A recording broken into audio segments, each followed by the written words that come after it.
তাহলে হট্টি বলা হরি বলা হয়ে গেল, তাই তো? টলিউড ইন্ডাস্ট্রি চলমান যে কটা সিনেমার শুটিং চলছিল সেই শুটিংগুলো মোটামুটি স্থগিত হয়ে গেল।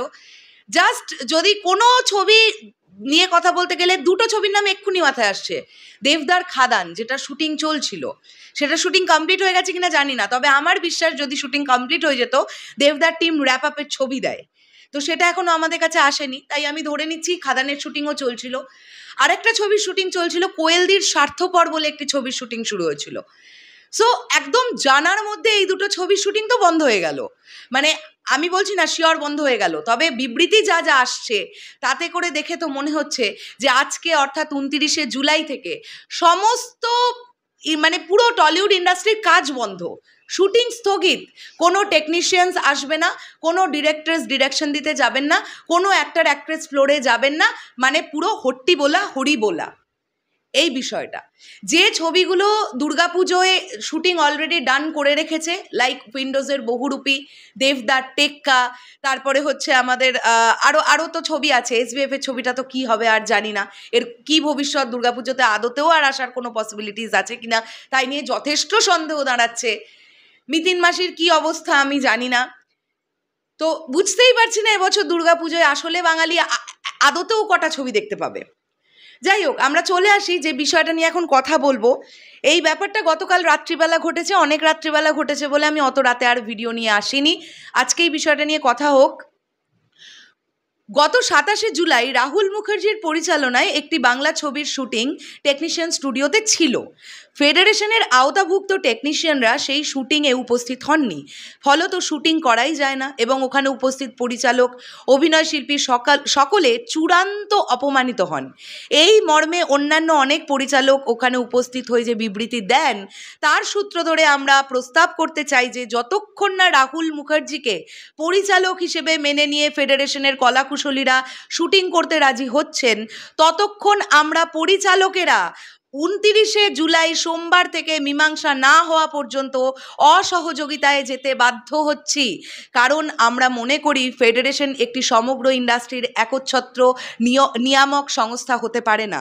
ভুল ভ্রান্তি সমস্যা যাই হয়ে থাক তার সুষ্ঠু সমাধান না করে কাউকে জোর করে কর্মবিরতি নিতে বাধ্য করা অসাংবিধানিক।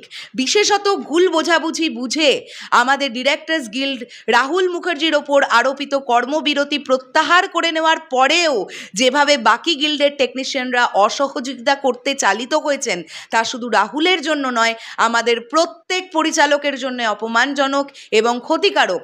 আমাদের এই সিদ্ধান্তের ফলস্বরূপ আগামীতে যদি নির্বিশেষে কোনো পরিচালক কোনো রকম সমস্যার মুখে পড়েন তার পাশে সমস্ত পরিচালকেরা দাঁড়াবেন, সেই অঙ্গীকার আমরাও করছি।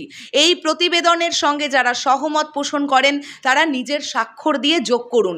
এখানে দেখো কতজন ডিরেক্টরসদের নাম আমরা পাচ্ছি: রামকমল মুখার্জি, দেবালয় ভট্টাচার্য, রাজর্ষি দে, অপর্ণা সেন, কৌশিক গাঙ্গুলি, অরিন্দম শীল, ইন্দ্রনীল রয় চৌধুরী, অদিতি রয়, অরিত্র সেন, সৌরভ চক্রবর্তী, অমিত দাস, সৌকারিয়া ঘোষাল, অনির্বাণ ভট্টাচার্য, অয়ন চক্রবর্তী, ইন্দ্রাশিস আচারিয়া, ইন্দ্রদীপ দাশগুপ্ত, সৃজিত মুখার্জি, অর্ণ মুখোপাধ্যায়, বিরসা দাশগুপ্ত, বর্ষালী চ্যাটার্জি, সিদ্ধার্থ পাল, সৌরভ পালোধি, পাভেল, রাজাচন্দ্র, শোভন জানা, তথাগত মুখোপাধ্যায়, ধ্রুব ব্যানার্জি, পরমব্রত চট্টোপাধ্যায়, অনিরুদ্ধ রায় চৌধুরী, অঞ্জন দত্ত, মানসী সিনহা, জয়দীপ মুখার্জি, পৃথা চক্রবর্তী, সায়ন্তন ঘোষাল, অভিনন্দন দত্ত, পার্থ দে, দেবজ্যোতি ঘোষাল, উৎসব মুখার্জি, রাহুল মুখার্জি, অরিন্দম দে, গোপাল চক্রবর্তী, সৌরভ ভট্টাচার্য, সন্দীপ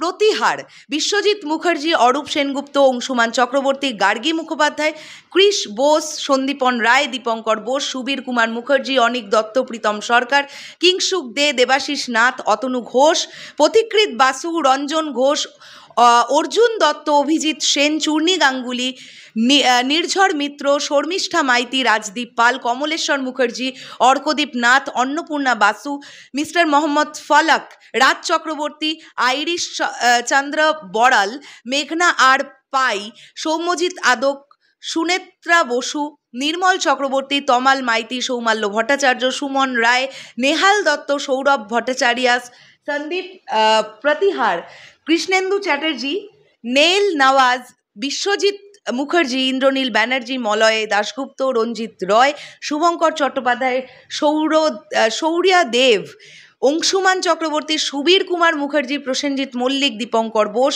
অভিষেক সাহা, সুপ্রিয়া বেদজ্ঞা, শৈবাল ব্যানার্জি, পার্থ গাঙ্গুলি, বর্ষালী চ্যাটার্জি। আচ্ছা, এ তো প্রচুর প্রচুর প্রচুর আরও প্রচুর প্রচুর তোমাদের জাস্ট দেখাচ্ছি আমি, প্রচুর নাম, প্রচুর। এ পড়তে গেলে আমার এখন কালঘাম বেরিয়ে যাবে। তো আমরা বুঝতেই পারছি যে ইন্ডাস্ট্রির মোটামুটি সমস্ত পরিচালকেরা একজোট হয়ে গেছেন। মানে যারা কাজ করেন, কম বেশি যারা কাজ করেন, আমি বলছি না এখানে তেমন ডিরেক্টরসরাই আছেন যারা রেগুলার বেসে কাজ করেন না, যারা একটু আধটু কাজ করেন, ছোট ছোট ওটিটি প্ল্যাটফর্মে যারা ডিরেকশন দিয়েছেন, প্রত্যেকে ইচ অ্যান্ড এভরিবডির সই এখানে দেখতে পাওয়া যাচ্ছে। তার মানে এখানে অলরেডি চলে এলো মাঝখানে একটা বিরাট দেওয়াল, একদিকে সমস্ত পরিচালক, অন্যদিকে টেকনিশিয়ানস। পাতি কথা, দুজনে যতক্ষণ না দুটো দল ঐক্যবদ্ধ হবে শুটিং শুরু হওয়ার কোনো চান্সই নেই। তাহলে টলিউড ইন্ডাস্ট্রি ইন দ্য ভোগ অফ মা, এটাই তো বোধহয় হওয়ার বাকি ছিল। যাই হোক, কি আর বলবো, নিজের ইন্ডাস্ট্রি নিয়ে কথা বলতে গেলে সত্যি কথা বলতে কি কান্না পায়।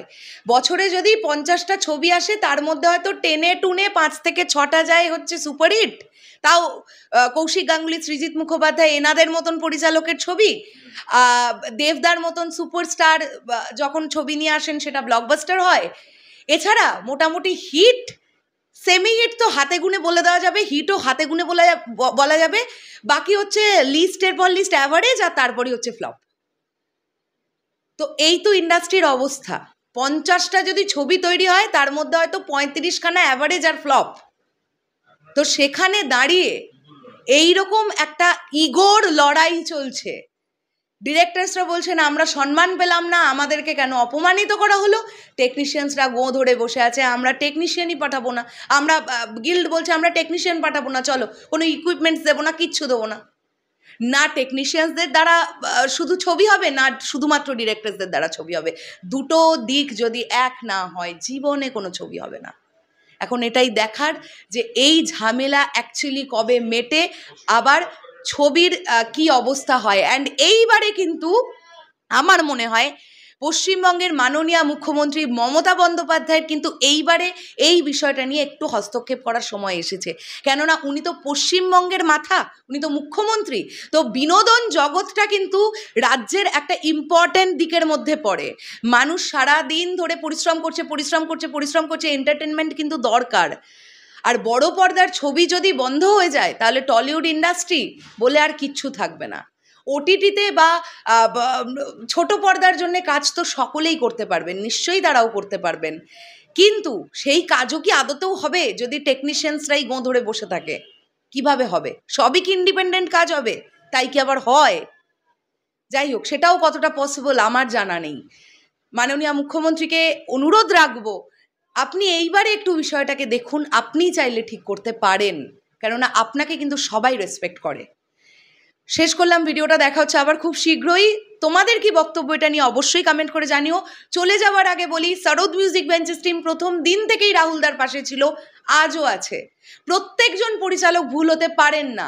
তারা সেদিন সকালবেলায়, যেদিন এই ছবিটা শুটিং শুরু হওয়ার কথা ছিল, পরমব্রত চট্টোপাধ্যায়, কৌশিক গাঙ্গুলি, সৃজিত মুখোপাধ্যায়, আরও অনেক অনেক অনেক ডিরেক্টরস, তারা যে পয়েন্টে, যে লজিকে কথা বলছেন কোনোটাই ভুল নয়। এখানে আমরা প্রত্যেকে রাহুলদার পক্ষে আছি। এইবার দেখা যাক ফাইনালি কি দাঁড়ায়, কার জোর বেশি, কারণ সবাই তো ইগো নিয়ে ব্যস্ত এখন না।